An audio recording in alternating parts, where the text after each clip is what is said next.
welcome back to my channel. I'm Gan.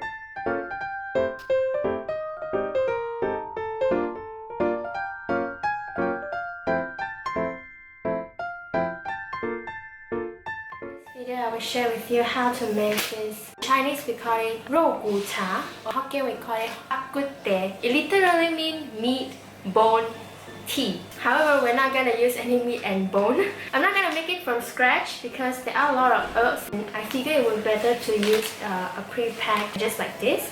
But you have to make sure that it's vegetarian because some of the brand they contain chicken seasoning. Follow along with me and I hope you enjoy the video. But before that, make sure you have subscribed to my YouTube channel. Just click on the subscribe button, turn on the notification bell so that you will be notified whenever I post a new video. Follow me on Instagram and Facebook. Search Good Life with Gan on Instagram and Facebook, then you will find me. Without further ado, let's get started.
So that's all of today's video. The full ingredient list is in the description box. If you enjoyed the video, remember to give me a thumbs up and share. Thank you so much for watching. Bye!